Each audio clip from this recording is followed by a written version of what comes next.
ओम नमो भगवते वासुदेवाय। ओम नमो भगवते वासुदेवाय। ओम नमो भगवते वासुदेवाय। वक्रतुंड महाकाय कोटिसूर्यसमप्रभ निर्विघ्नं कुरु मे देव सर्वकार्येषु सर्वदा।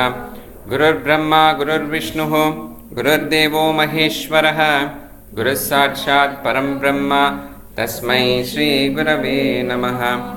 मनोजवं मारुततुल्यवेगं जितेन्द्रियं बुद्धिमतां वरिष्ठं वादात्मजं वानरयूथमुख्यं श्रीरामदूतं शिरसा नमामि।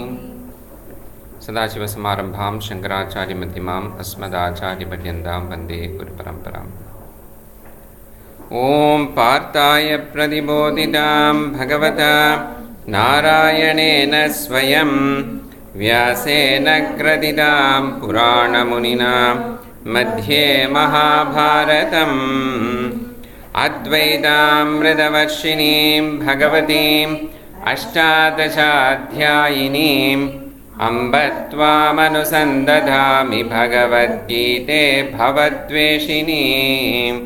नमोऽस्तु ते व्यासविशालबुद्धे फुल्लारविन्दायतपत्रनेत्र येन त्वया भारततैलपूर्णः प्रज्वालितो ज्ञानमयः प्रदीपः प्रपन्नपारिजाताय स्तोत्रवेत्रैकपाणये ज्ञानमुद्राय कृष्णाय गीतामृतदुहे नमः। सर्वोपनिषदो गावो दोग्धा गोपालनन्दनः पार्थो वत्सत्सुधीर्भोक्ता दुग्धं गीतामृतं महत्। वसुदेवसुतं देवं कंसचाणूरमर्दनं देवकी परमानन्दं कृष्णं वन्दे जगद्गुरुं। भीष्मद्रोणतटा जयद्रथजला गान्धारनीलोत्पला शल्यग्राहवती कृपेण वहनी कर्णेन वेलाकुला। अश्वत्थामविकर्णघोरमकरा दुर्योधनावर्तिनी सोत्तीर्णा खलु पाण्डवैरणनदी कैवर्तककेशवः। पाराशर्यवचः सरोजममलं गीतार्थगन्धोत्कटं नानाख्यानककेसरं हरिकथा सम्बोधनाबोधितम्। लोके सज्जनषट्पदैरहरहः पेपीयमानं मुदा भूयाद्भारतपङ्कजं कलिमल प्रध्वंसिनः श्रेयसे। मूकं करोति वाचालं पङ्गुं लङ्घयते गिरिं यत्कृपातमहं वन्दे परमानन्दमाधवम्। यं ब्रह्मा वरुणेन्द्ररुद्रमरुतः स्तुन्वन्ति दिव्यैस्तवैः वेदैः साङ्गपदक्रमोपनिषदैः गायन्ति यं सामगाः।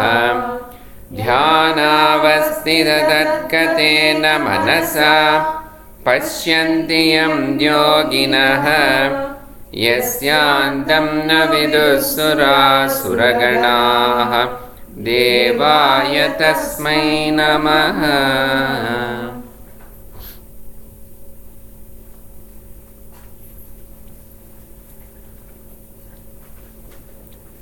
So we looked at the topic of Purusharthas in the last class. Any questions or thoughts from that?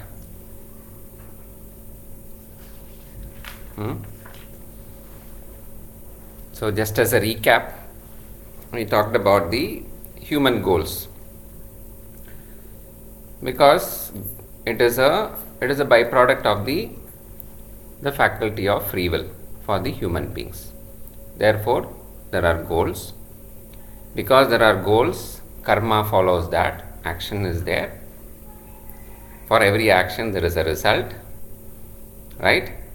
The result has to be undergone by the person who is doing the action, and then there is a response to that particular result, and it continues.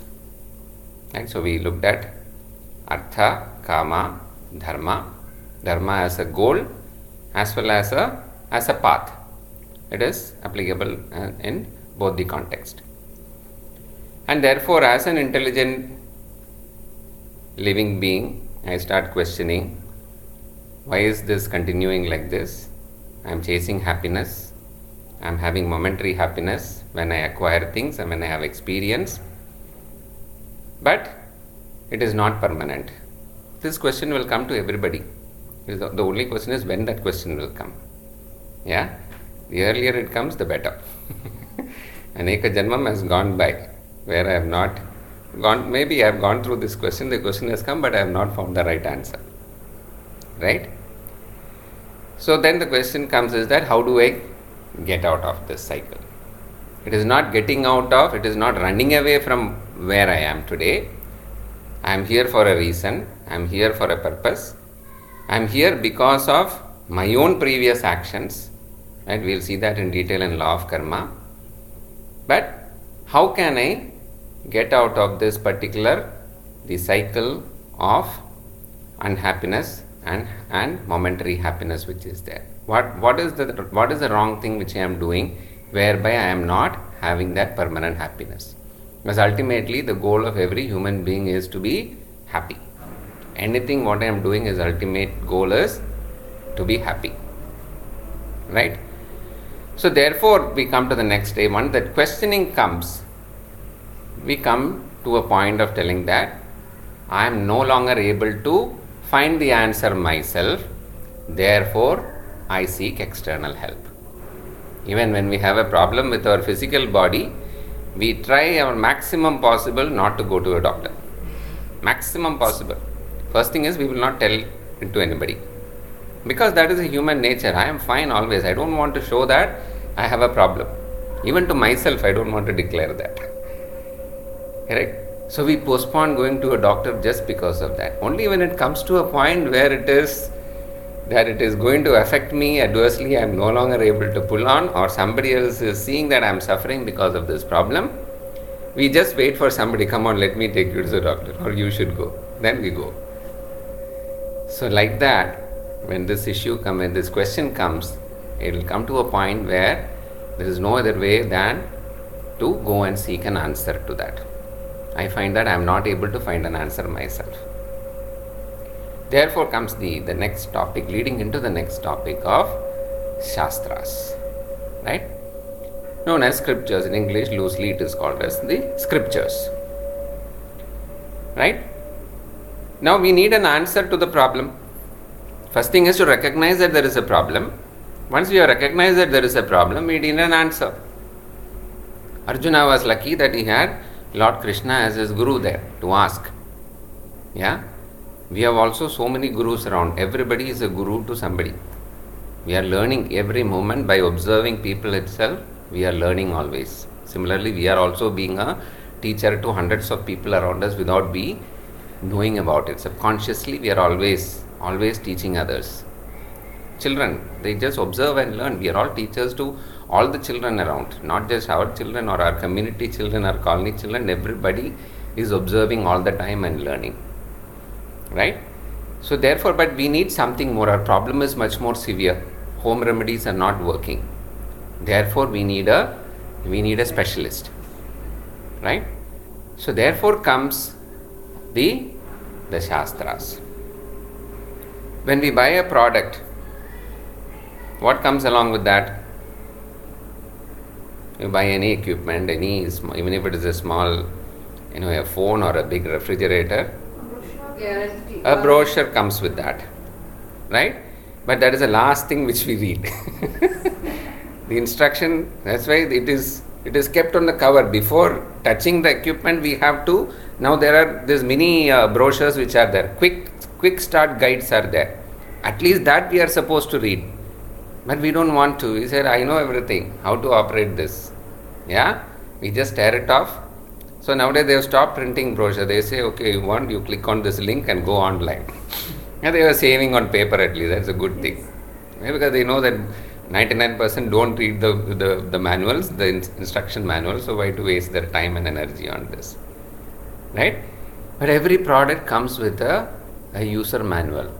How to use it, how not to use it, when should you use it, for what purpose it is meant to be used, etc. Correct? But what about our life? Such an important thing, such a beautiful equipment which God has given. Where is the instruction manual for that? Where is the instruction manual for that? Where do we go to? So again, we go as per based on what we know, right?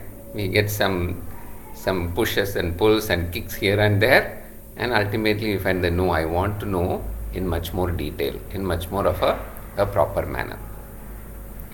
Therefore, our Shastras, they tell us about the goal. As we saw, they talk about Artha, Kama, Dharma, everything the Shastras talk about.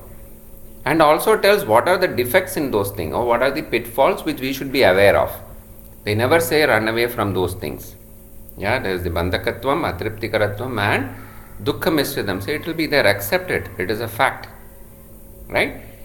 And then coming to the fourth goal of Paramapurushartha of Moksha, the Shastra then doesn't leave the hand and say, now it is your problem, you go and figure it out. They say, you want to know, is Moksha going to be your goal? Come back to me. The may I help you counter is still here. The may I help you counter, railway station or airports, they don't go around asking everybody, do you want help, do you want help? Right? If I feel that I need help and I am not ashamed of asking for help, yeah, I have to go. Today, okay, I can even avoid that by our Parama Guru, who is there as the Google Guru. So that I need not show that I don't know these things. Otherwise others will know. Like children are not afraid to ask questions. Why? They don't have that inhibition. It is innate nature of the human being to know more, to know and to ask questions. That's why all the Jnana Shastras are in terms of question answers. Upanishads are question answers. Bhagavad Gita is in the form of question answer. But along the line, when we say that yes, I grow up physically, I have those inhibitions coming in, and the moment I put up my hand and say, I have a question, I look, as if that I am as compared to others, I am not up to the mark.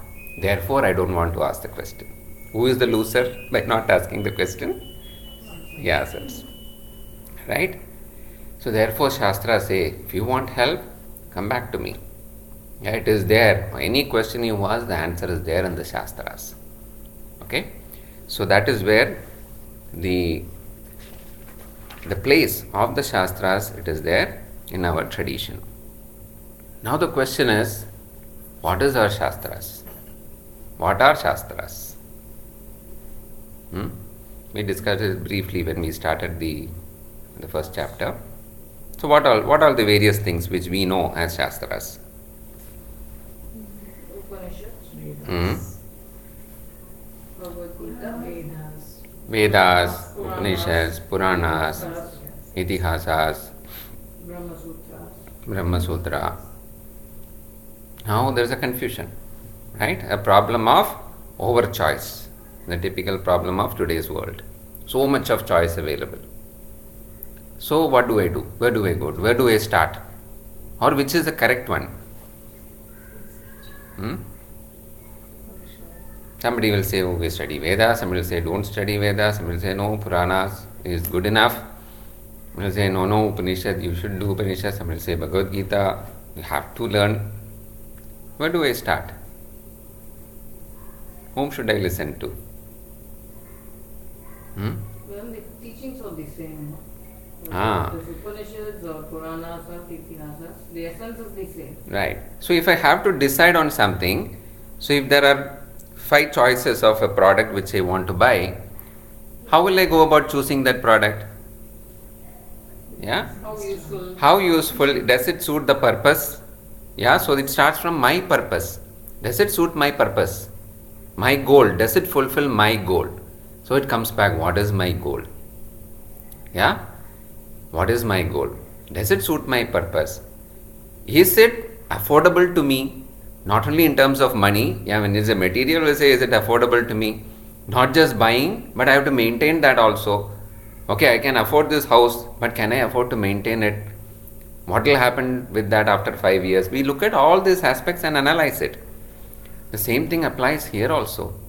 Yes, there is a vast range of scriptures, shastras which are there, but what is it that is relevant for me? My neighbor is doing this, my friend is doing this. Is it the same thing applicable for me? They went to this doctor, they are taking this medicine. Will the same medicine work for me? Yeah, if I don't want to go to a doctor, I can just try it out. But it is specific to that particular person. At that particular point of time, for the same person, the dosage, the medicine will be different at a different point of time. Because the person has changed. Right? Similarly, with respect to the study of the Shastras also, what is applicable to me does not apply to others. It is highly an individualistic dosage and prescription which is there. It is the same Bhagavad Gita which all of us would be studying, but how much I am gaining from that, I am absorbing from that, I am assimilating is purely, it varies from person to person. Based on one's emotional maturity. Everything goes along with that. Yeah. The understanding and even the willingness to receive. That's why even medicine, they say it will be effective on me only if I am willing to be cured. If I am not willing to be cured, many times many people slip into that kind of a situation where they say that no, I don't want to be cured. Within the deepest of the mind, they will be wishing that. Any amount of medicine will not work. It starts with the mind. So same thing applies here also. Am I willing to learn something new, or am I going to be stuck in the same golden shackle which I am happy with? Unless that internal willingness comes, that is what is known as Shraddha. Loosely it is translated as faith, but Shraddha goes beyond that. Am I willing to have an open mind? To listen with an open mind. Let me just listen. And then see, because the human mind is like that. The moment we hear something, like आप last week बोल रहे थे ना कि आपको भाषा समझ में नहीं आया, जब भाषा नहीं समझ में आया तो अच्छा है, तो माइंड में वो सवाल नहीं आते. नहीं तो एक वाक्य सुनते हैं, एक सेंटेंस सुनते हैं तो पहला क्वेश्चन आ जाता है, नहीं ये तो मुझे ऑलरेडी मालूम है, ये सब मैंने सुना है, नहीं तो मैं ऐसा नहीं सुना था, ये गलत है, ये सब ये the mind starts playing. So Shraddha is in terms of telling that, okay, let me just listen first. There may be something in it for me. Then analyze. Yeah? There is nothing called as an absolute right or wrong thing. Yeah, it is not applicable to me, fine. I move away. I discard that. Yeah? This particular medicine didn't work. The doctor doesn't say, no, you have to take this medicine. You will try another medicine because it didn't work. Correct? So therefore, we have a problem in terms of there is a problem of over-choice. There is an apparent confusion which is there. Correct? It's an apparent confusion. So if that confusion has to go, I should know what each of these things represent. Whatever we have discussed just now, what does the Vedas contain? What does it actually talk about? Yeah? What does the Puranas contain? What is Itihasa? What is Mahabharata? What is Brahma Sutra? What is Upanishad? What does it exactly contain? What does it convey? Right? What is the goal? What is the end result of studying that particular scripture? And then analyze, yes, is it the right one for me? I will get the answer myself after that. Once I know, yeah, this particular product has got this purpose and these are the resources required to get that product and to maintain it, I myself will decide. I will know the answer. So similarly, that is why this understanding, in 1 hour we can't cover the entire detail about what it contains, but at least an overview we should have in terms of telling what exactly each of these things mean, and then we can build up on that, right? Doesn't mean that if I am reading Ramayana today, it doesn't mean that no, I should stop Ramayana and then I should go only for Bhagavad Gita class. Doesn't mean that. Certain things which I am doing, I continue to do that. But on top of it, I try to understand. Yes, I have been doing Parayanam of Bhagavatam for so many years. I continue that. It has served a purpose for me. I am happy with that. But on top of that, is there something more which I need to know based on my goals? Everything comes back to my goals. Okay? So far, okay? So they are there. Sorry. Isn't it too vast to learn everything? Like you are saying Upanishad, Vedanta. Good question. Humanly, it is not possible to learn everything in one Janma. Yes. Yeah? It is not possible. So therefore, it is important to know what is it that I should be learning. What is it that I should pursue? How will you know? How will you know unless you really understand what it That's is? where the overview, we start with an overview. At least we know what does it exactly contain. Then if I want to know more about it, then I go deeper into it. And before even getting into the study of it, I at least understand what is the purpose of that particular scripture. Yeah? So we will see that. So Shastras, one of the things which immediately comes to our mind is that in terms of the rituals which are there. Where does these rituals come from? Yeah? Where does the ritual come from? From family, from... It has got many components in that. Yeah? So, it comes from certain things are from it's called the parampara which is there. You know, the family tradition which is there. But again, the mantras which are used there are primarily, it is taken from the Vedas. Okay? It is taken from the Vedas. Then you have got karmas which is called, we say, Srauta, Smarta, Vihita, Sadachara, Nitya Karma Anushtana. Srauta is from Shruti. Smarta is from the Smritis. Those are two classifications which we will see. Now you say, oh, what is this problem? You know, I have to do this every day. Oh, tomorrow is Pongal. I have to do all these things. Yeah, another festival coming every day. Ekadashi means, another ritual which is there. It is so restrictive, right? It is, I have to do this, I have to do that. Why these restrictions are put there? First of all, again, it is an apparent restriction which is there. But even if we take it that yes, it is restricting me, should not do that, you should not do that. To discipline oneself. As I told you about the driving example, there has to be a framework. Without discipline, you cannot achieving anything big. Any big goal has to have a discipline. Sports person, yeah, we see them performing on the field and say, wow, he has performed so well. But how many hours, how many days, how many months of practice this person has put? We are not even aware of that.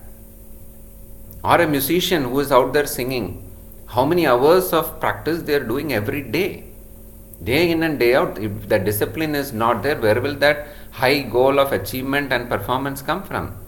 So if the goal is high, the discipline has to be there. There is no shortcut about it. There is no shortcut. Therefore, the boundaries which are given to us is for our benefit. Why do we put boundaries for children? Because they are not yet physically developed, emotionally mature, intellectually mature to understand the pros and cons of certain things, of the dangers which are awaiting out there. Therefore, we put restriction.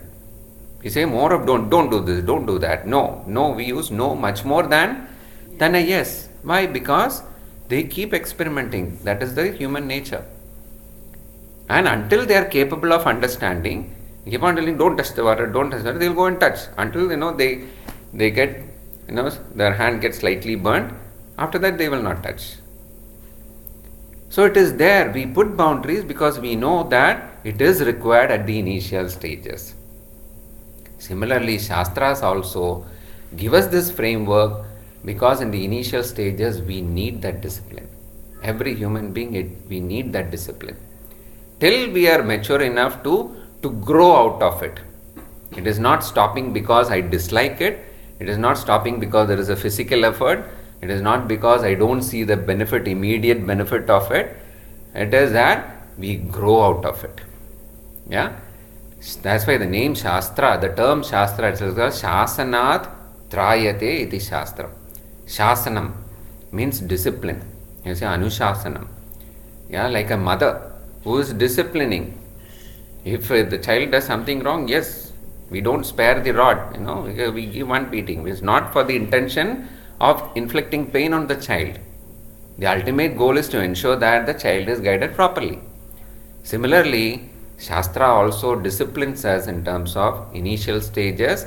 It gives restrictions, it puts restrictions, but once we are in the right frame of mind, the same Shastra will come and sit and explain, telling that why did I tell you to do like this? This is the reason. If we are inquisitive enough, the answers are there. Okay? So it is not to impose, it is to give the freedom later on. So every set of discipline comes with freedom also. If you are obeying the rules, you can look at it that way. I have the freedom to do within those boundaries. Correct? So the Shastras in total are presented in 6 layers. We can put it in different formats. So the first one we look at it as Vedas.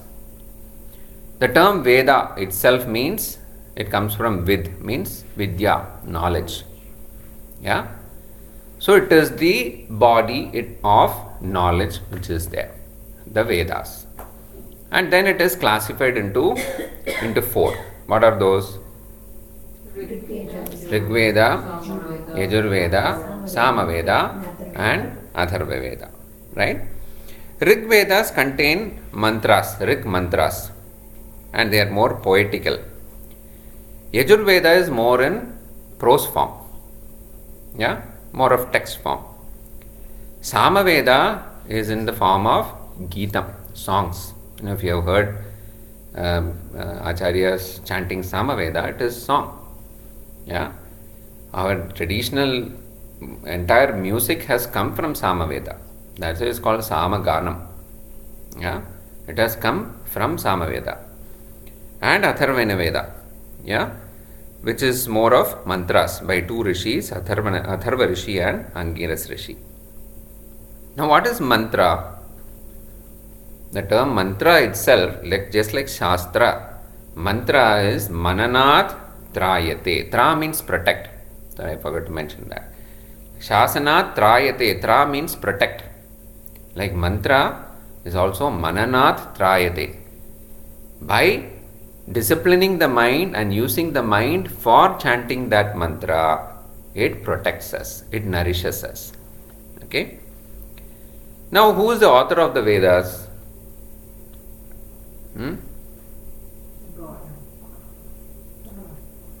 Who is the author? Who holds the copyright?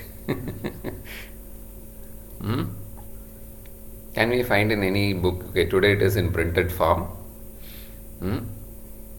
There is no name written, right? Composed by Purusha Suktam, composed by so and so, so and so. Right? Why? And where did it come from? From realized source.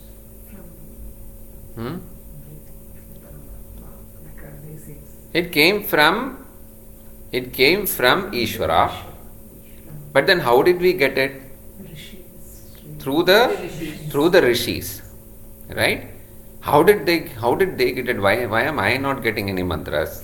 One need to raise up to that level. Meditation. Yeah. Like many times you say, oh, I have an intuition. I thought about you, just half an hour back and you called. Where does it come from? Is it something which is a freak incident, or is it something which really happens? Yeah.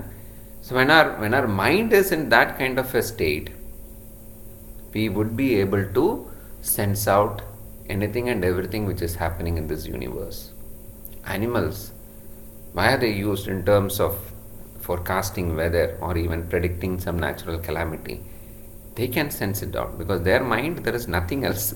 There is no other thought in their mind which corrupts their mind. human mind is much more powerful than that. And if we sensitize ourselves to that, right, we also will be able to tune in. So it's like telling that, if I ask, is there any TV program going on in this room now? Is there a TV program in this room now?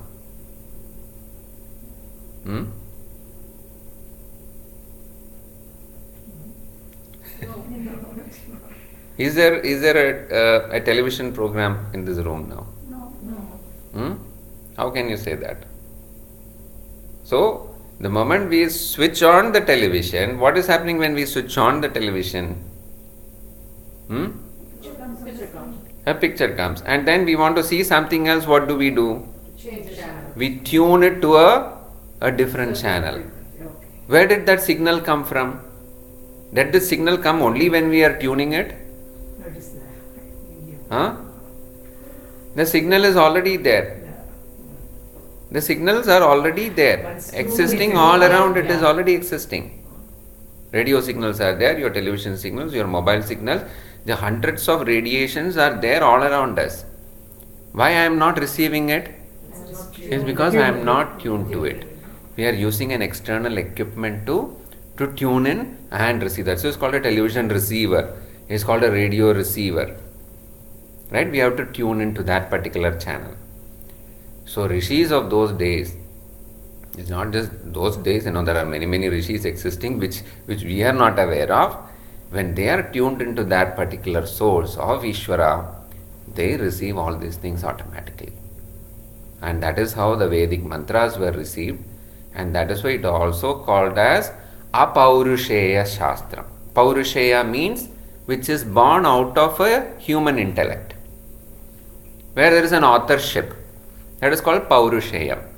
Whereas the negative of that, the opposite of that, Apaurusheyam, means it cannot be attributed to the human intellect. But through that particular equipment of the intellect and the mind, those mantras were received, and then it was passed. Did they keep it with them? I have received it, I am happy. The purpose of that receiving was that if they are tuned to receive it, then the very purpose is to pass it on. And therefore, it was all through oral tradition. There was nothing which was written down at that point of time. Therefore, it is also known as Shruti. That which is heard and which is heard by the next in the line. It is passed through an oral tradition, all called Karna Parampara. It is not Likita Parampara. It is not written down. Only when in later days it was written down, and the writing is the one which is causing most of the confusion now. Because the moment it is written down and printed down, the first thing is you don't know which version is correct. Yeah, you have to depend upon how my guru taught me. I'll say that is correct for me. What my guru has taught me, that is correct for me. So that is added to the confusion, right? So it is Apaurusheya Shastram. Who is the author? Ishvara himself, and it is Shabda Rupa. It is transmitted through Shabda. And within the Vedas, now it is classified into 4 as Rig, Yajur, Sama and Atharvana. We'll come back to that in detail. There are another 2 kinds of division in the Vedas. One is called the Karma Kanda, the Karma portion, and the other is called the Jnana Kanda. Right? Because now again linking back to the goals, Artha, Kama, Dharma, for each of these what is required? What is required? Action is required. Who is going to guide me for those action? Is it arbitrary action? No, I am a law-abiding citizen, so I should know what is there in the manual. Correct? It is the Karma Kanda portion of the Vedas which tells me how can I gain more Artha, how can I gain more Kama, how can I gain more Dharma. The Karma Kanda portion of the Vedas teaches me that. There is nothing wrong with it. Artha is security or wealth. Okay? Then if I say that my goal is moksha, I am okay with these things, I need these things, but I want to grow out of it. The only way I can grow out of it is through knowledge. Any amount of doing is not going to give me that particular understanding. Understanding comes through knowledge. And for knowledge, I have to listen. And there comes, then the Shastra says, come now, I have got a Jnana Kanda portion for you. Okay? So, division, all Vedas has this division. So, one is the Karma Kanda, then the Jnana Kanda, which is All the there. 4 Vedas. Yes. We'll see some exceptions. So, the Karma Kanda is also known as Veda Purva, means the first portion, the first half which is there, and the other portion is called Veda Anta. So, Veda Purva, the first portion, the Karma Kanda portion, and then the end portion, Veda Anta. That is how Vedanta, the name Vedanta, the term Vedanta means Veda Anta, the end portion of the Vedas. It also signifies that after studying Vedanta, there is nothing more to study. You need not study anything else. Once you study Vedanta, understand it, you need not study anything. Everything else is known after that. That is the Dharma Kanda? No, that is a Jnana Kanda. Jnana. Jnana Kanda. Jnana means knowledge. Once the knowledge is there, then everything else is understood. Right? But in common talking, what do we say about Vedanta? We loosely use it and say that anything which we don't understand, we say, oh, what Vedanta are you talking? Because there is an amount of understanding which is required for studying Vedanta and understanding that Vedanta. There is some preparation also which is required. Yeah? So that is why Veda Purva is also important, because I have to be prepared to receive the knowledge.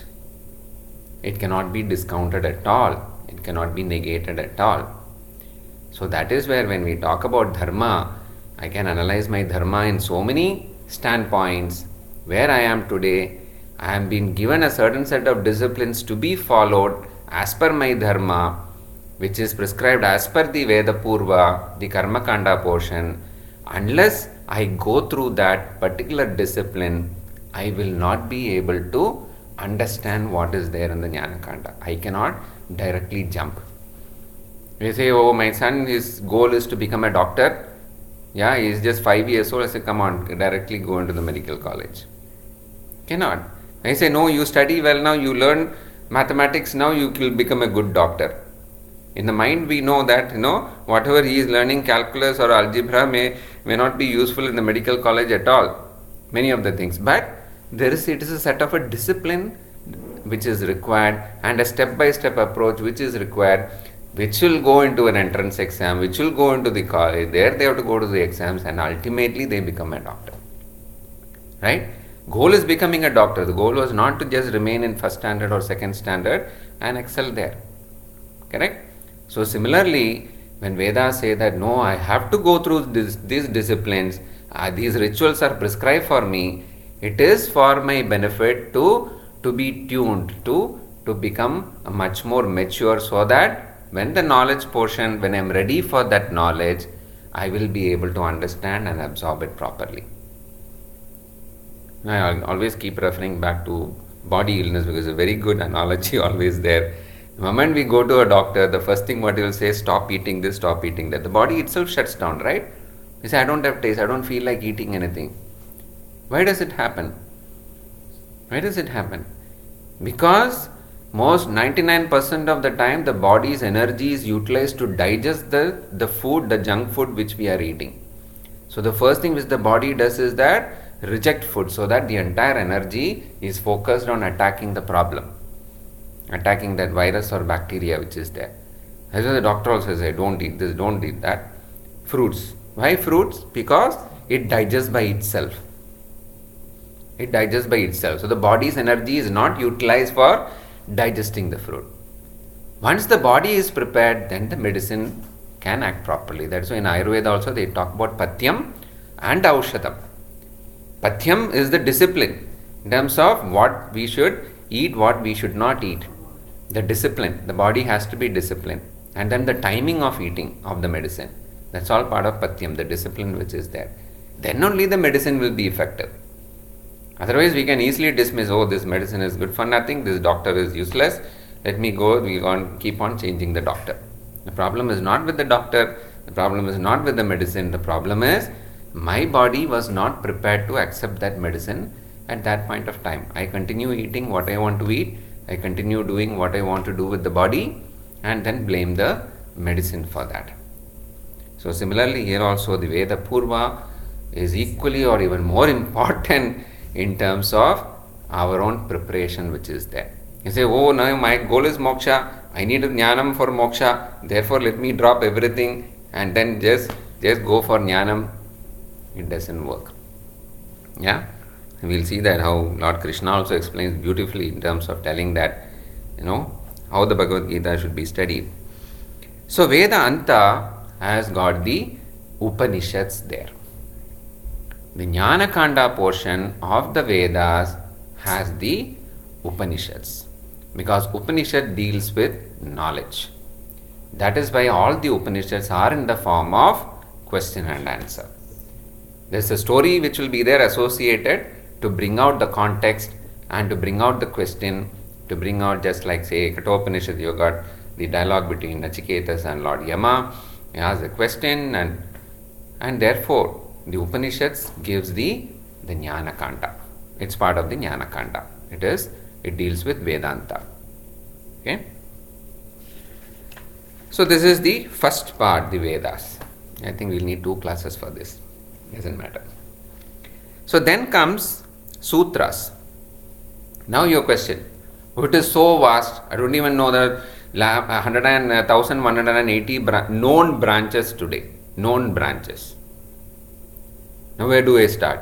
There are so many unknowns which are there. Yeah? Which one should I study? Which is good for me? Which Upanishad is better? How many Upanishads should I study? All these questions will keep on coming. Therefore, the Rishis and Acharyas who came later, they started putting it into even the classification of Rig, Yajus, Sama, Atharva. Was it there initially when the Rishis received the mantras? Did Ishvara say, no, this mantra is going to be part of Rig Veda? It was not there. Vedavyasa, we attribute that to Vedavyasa, who looked at this whole thing and then he compiled it in terms of telling, and then bifurcated them and divided them based on the purpose of that. Yeah, that is why you will find some mantras are common. It comes in Rig Veda also, it comes in Yajur Veda also. If it is divided, how is it possible? It is based on the purpose. Okay. So sutras are the next set of literature, shastras which are there, which are cryptic, aphorisms, which are very cryptic, just short sentences which are there, capsules, but it has got the power is within that particular sentences is very high. So you got, it is pertaining to dharma for an individual. Grihya sutras are there for the family. Srauta sutras are there for the society. Okay.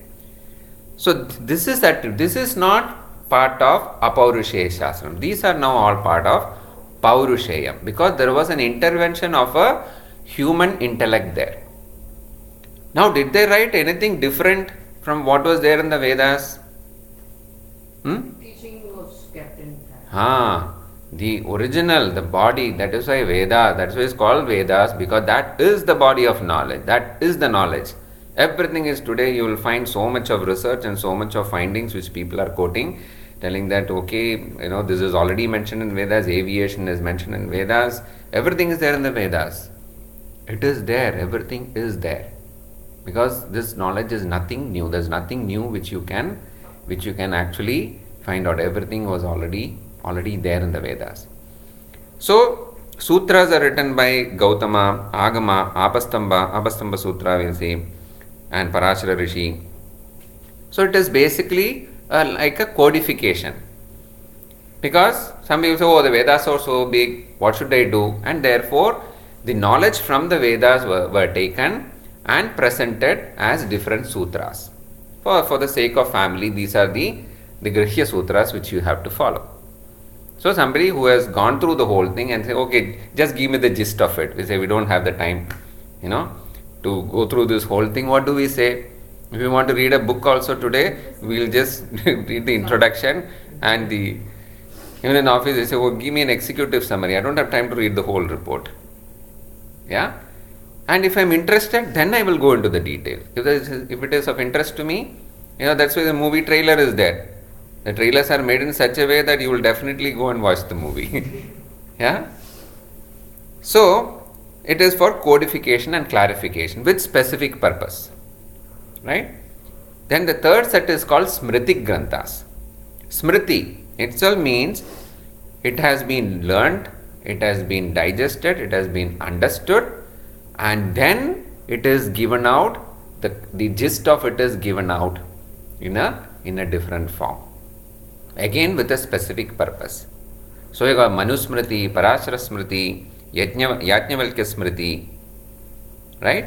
So it talks about dharma, it talks about duties of each of the ashramas. We'll see that after a couple of sessions, where some more elaborate explanation is given.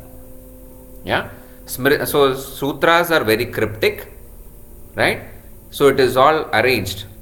Like you have got flowers, different flowers are there. 10 different flowers are all strewn around. That is like the Vedas. Yeah?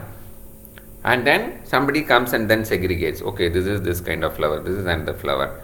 You segregate and then you make a garland out of it. That is how the sutras are. So for each Veda there are sutras? Not really. It is not again linked to a particular Veda. It is based on topic. It is based on utility, on the subject matter. Yeah.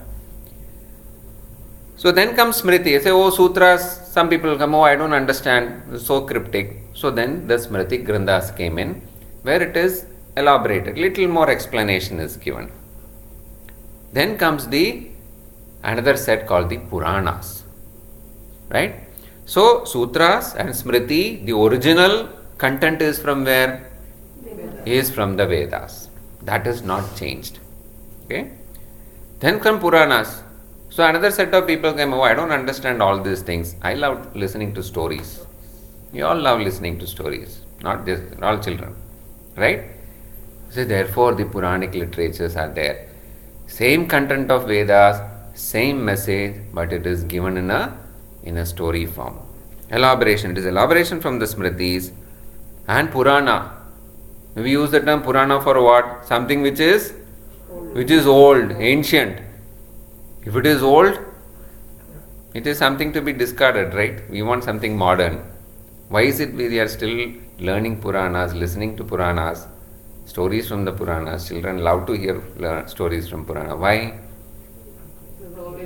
It is always relevant. That is why Purana, the term itself means Pura Api Nava. It is still relevant. Yeah? It is ancient, but it is not old. It is relevant. So main 18 Puranas, 17 by Vedavyasa and 1 by Parashara Maharshi, and then there are 18 Upapuranas. Okay. So these are the first level of classification. There are 2 more there. So that's why you say, Shruti, Smriti, Purananam, Alayam, Karunalayam, we say. So from the Vedas, we have Vedas, Shruti, Smriti, Puranas. Then comes another set. We talked about it. So Puranas are there. Where does Ramayana come in? Where does Mahabharata come in? Both are known as the Itihasa. What does the term Itihasa means? Iti ha asa. Thus it happened. Yeah? Thus it happened. Now, we discussed this example earlier. Is it that whatever is written in the Itihasa, has it really happened? 100% word to word? It's an exaggeration. So like we said, the example of, say, somebody is watching the movie Titanic now, right? For them, this is the first time they are watching it. They never heard about it. They don't have any knowledge about it. They watch the movie and somebody tells them, oh, this is based on true story. This has really happened. So then they'll say, oh, is it really happened? Whatever is shown in the movie, has it really happened, everything? Then this guy will say, no, not everything, but most of it, it is based on, there was really a ship called Titanic, it sank, and it hit an iceberg, etc., etc. So most of the parts are something which really happened. But then, to make it relevant to that particular audience, that's why you will find remakes of all these movies. Depending upon changing time, they are remade to be presented to that particular audience at that particular time. So therefore, the itihasas are not intended to be recording of actual incidents. It is not for historical purposes. As well, sometimes you see these arguments which are going on that it is really happened. You have to prove, is it really 5,000 years? It is 5,200. We are not here to discuss or prove or disprove the historical relevance or chronological relevance of this particular aspect. Why? Because the content of this, the main teaching of this has also come from where? It has come from the Vedas. Yeah? But based on certain true happenings which has happened, which has taken place, in that context the itihasas are presented. Right? Say Ramayana. Why Ramayana is relevant? It is a Rama Aina. It is the path of Rama. It is the life of Rama. How he led his life. Why we should know that? He followed Dharma throughout. Because it is now easy for me. Just looking at it. That's why you say, learning something new. So you say, reading manual, very, very difficult. You say, click on this link. It will show now you just go. It will just give a video. Why? Because it is much more a powerful medium. There is audio, there is visual, and therefore I can immediately relate to it and understand. Right? So therefore Ramayana is there. It shows the life of the path which Rama followed. And Rama is my hero. So if the hero, whatever the hero does, I also want to identify with that. I want to do that. That's why I call him as my hero. Right? Therefore, it becomes easy. The same knowledge of the Vedas is given through the itihasas also. What about Mahabharata? You say, why there is so much of apparent conflicts and bad characters, good characters, apparent conflicts of dharma, adharma. Again debate, was this correct? No, should he have done this? He could have done something different. In the Bhagavad Gita itself, we will see that. Right? What is the purpose there? In terms of again showing the so-called negative characters who are there, is to identify within ourselves. They are all within us. Projection from the Projection. That's why they are all classified asuras, as demons, fearful. When the children's annual day program comes, nobody want to act as a Ravana or a Dushasana. Right? Because nobody wants to be identified as a bad character, even on stage. Unless, like movies that you are paid heavily for it, fine. So, it is all to show that these are the potential, the Shad Vairis, when we talk about Kama, Krodha, Lobha, Moha, Mada, Matsarya, everything is there within us, and they are all depicted as characters. They are all depicted as characters. Ravana, 10 heads. Is it physically possible? How will the 10 heads be arranged? Yeah? If it is 1 in the center, 5 will be on one side, 4 will be on another side. How will the balance? Yeah? So it is all to show that the multiple personality which Ravana had. But for the children, it attracts. You have a picture of Ravana and you have to depict Ravana, you cannot show without 10 heads, correct? But once the understanding is there, the child itself will ask after some day, how is it possible? Now the child is getting more intellectually mature also. Therefore it is ready. When it is ready for the answer, then we give this kind of an answer. Correct? Otherwise, the stock answer is, this is what? This is story, no questions in stories. Right? So you have the itihasas. And they are all in poetical form. Right? And it is all Paurusheyam. Somebody has written it. There is an author. But it is based on, they have not deviated from what is there, the teachings within the Vedas. They have not deviated from that. Then the sixth one, the last one in this particular set is called the Bhashyams. Right? We say Shankara Bhashyam of Srimad Bhagavad Gita. Bhashyams are commentaries. The first set of commentaries directly on a particular scripture is called a Bhashyam. Right? So Adi Shankara has written Bhashyams. So that's why we talk about Prasthanatrayam. That's where it was the main three Bhashyams which he wrote initially was, that is how the Prasthanatrayam, the three of them are considered as the primary scriptures. Right? What are those?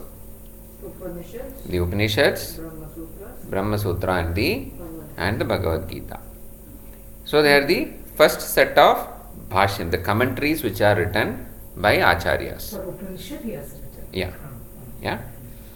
And what So- about Brahma Sutras? Brahma Sutras are the aphorisms, the cryptic ones which are there. Yeah.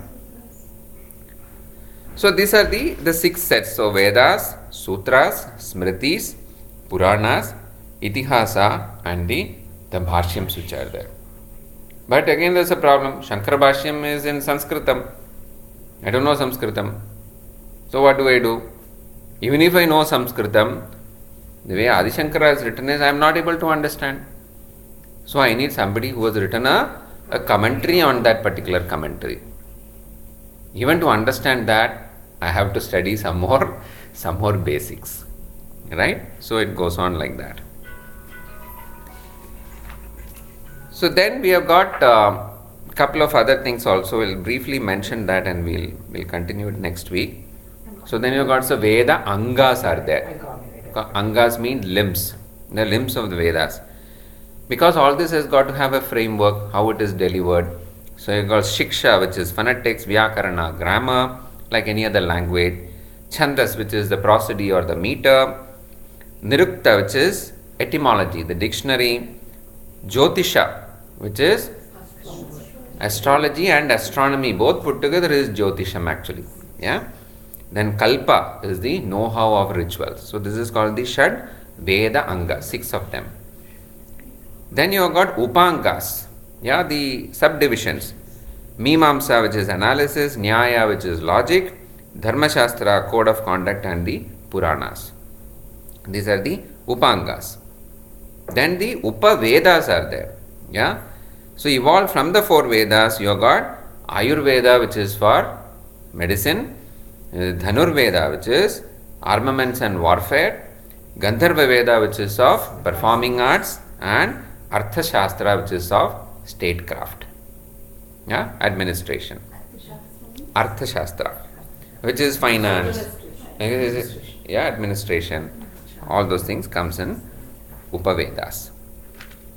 Then you have got, we'll see the other literary works are there. Vastu Shastra is there, Shilpa Shastra, Agama Shastra, Yoga Shastra, Kavya, then devotional Bhakti Granthas, and other Vedanta Granthas.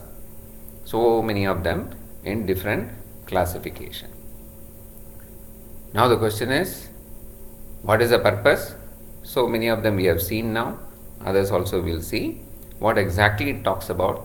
Like Vastu Shastra. So today the dilemma is there. Should I follow? Is this Vastu compliant? It has become a business also, in terms of, do I really, if the moment I go and consult, then I have to do, it's like again checkup. As long as I don't go for checkup, I am happy because I don't know that there is a problem. The moment I go to a consultant and they give a report, then I am in a dilemma. So should I really go and consult? Yeah.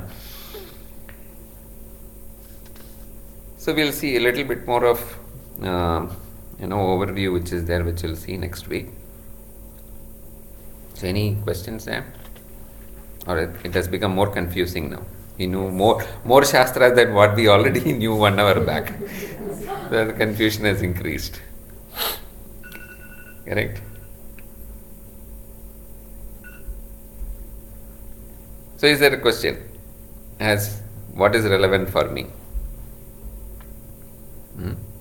What should I do now? First we have to do the karma. Very good, very good. It's not as a starting point, as to continue in terms of telling that I am supposed to do certain things. Let me do that properly. Yeah? So that is why, Lord Krishna will also say, Arjuna wanted to run away. He wanted to take sannyasa. Being a Kshatriya, he said that is the worst thing which you are doing. You are running away for your own selfish motive.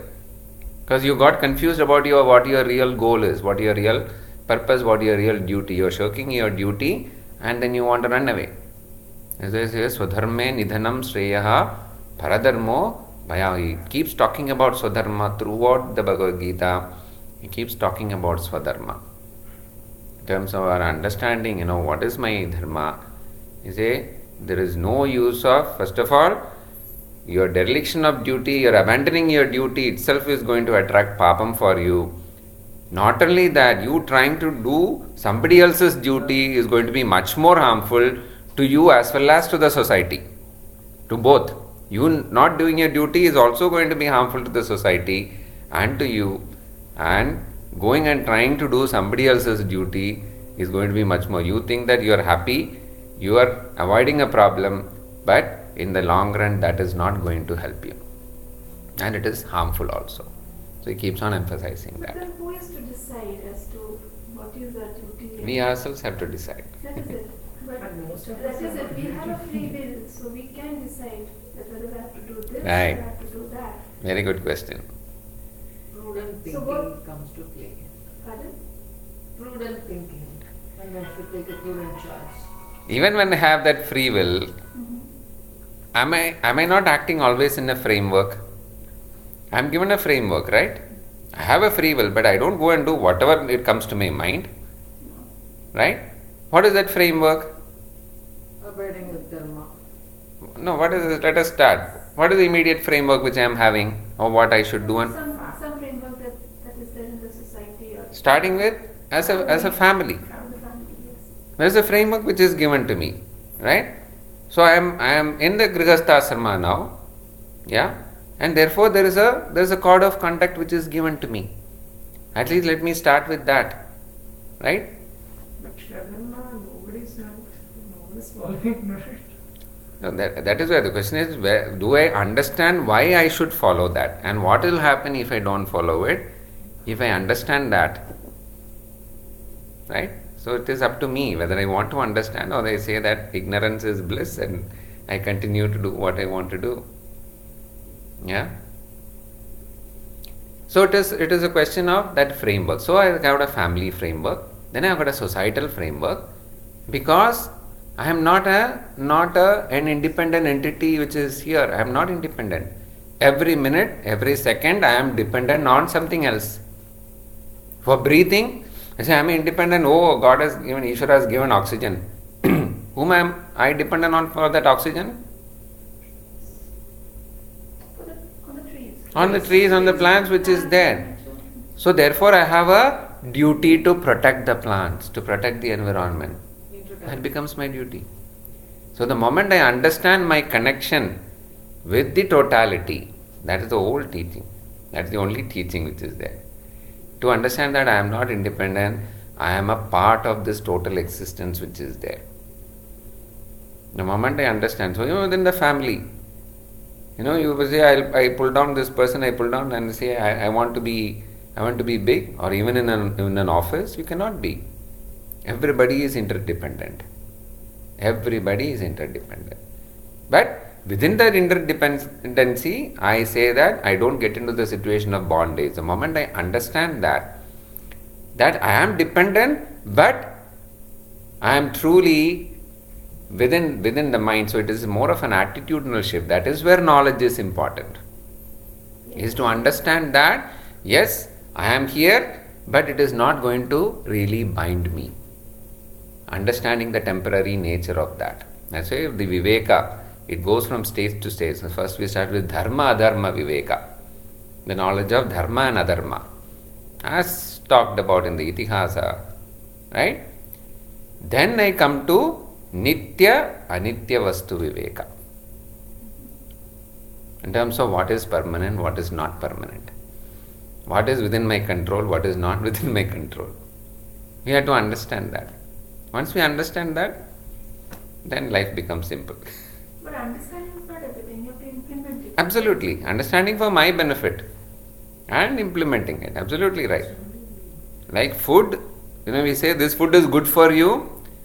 This is a good statement. That is a true statement. But that food is going to be good for me when I receive it. I then digest. My body is able to digest it properly, and then it is able to distribute it properly to where it is exactly needed. Then that food is good for me. Then it serves the purpose. So similarly, knowledge also, it's good to say that, yeah, I want to know this, I want to know that, but what is the purpose with which I am studying this? Yeah? Am I able to digest? That is why we will see when we look at Karma Yoga, Upasana and the Jnana Yoga part of it, we say the 3 stages are Shravanam, listening first of all, then Mananam. We have to think about it. We have to deliberate upon it. Oh, what did I listen today? Is it correct? Correct? Is it relevant for me? Did I understand properly? Do I have any doubts? That is the Mananam part of it. And then the third stage comes Nididhyasanam, which is the implementation part, and then living by it. Isn't it tough? It depends upon your goal. Yeah, of course, the goal is same, but what I want to ask you is, Nothing. if I ask you as a person, is it tough? Anything which is valuable is not going to come easy. Anything which is valuable, which I consider of value today, has not come to me easily. So then, expecting that the Parama Purushartha, which is there, the ultimate knowledge, knowing which everything else is known, I don't understand it is not going to come to me easily. But then who decides as to whether we are following it 100% or not? Of course, Myself. it is me. I'm my own judge. Of course, certain things the society will correct itself. The family will correct. The society will correct. Because it is all, the environment will correct. No, but this, what do I say? We're talking about the thinking, everybody, you are part of the system as well as staying away from it, the detachment thing. That has to come from within. Correct, right? correct. So, you as a human being, like we all, of course, once, as you're saying, you're all in a process. But once you understand, once you start to implement, don't you think you'll falter at some point of time, or is it very easy? I'm just asking. Is it? See, it's all like a child taking a step. Okay. The child doesn't stop getting up and walking. We will say, oh, don't walk, don't get up, don't walk here, don't walk there. But the child does not want to be dependent upon crawling on the floor. Therefore, it will get up. Even if it falls 100 times, it will get up again. Even if it is hurt, it will get up and try to walk again. That is the human nature.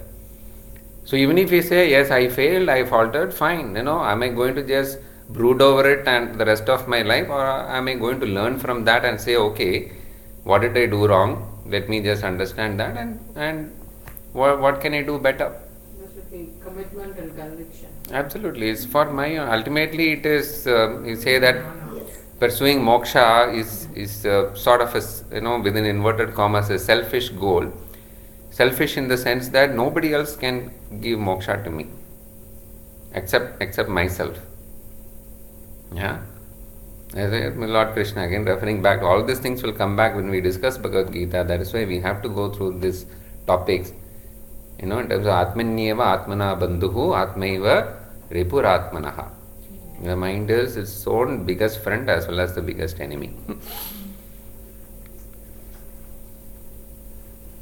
So yes, these things these questions will keep coming. That is the whole purpose. It should kindle. It should be rekindled in terms of the question should be there.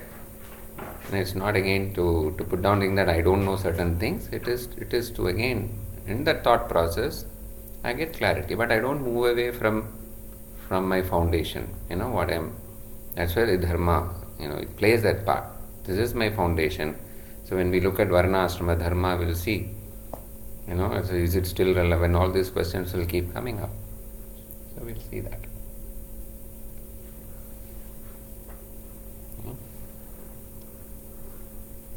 If there are any questions which comes up, please note down. If you want to send it by email before the next class, it's fine, so that then we can guide the discussions in that fashion.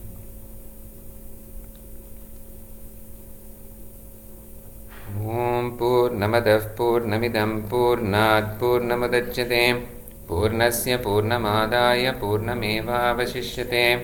ॐ शान्तिः शान्तिः शान्तिः। हरिः ॐ श्रीगुरुभ्यो नमः। हरिः ॐ।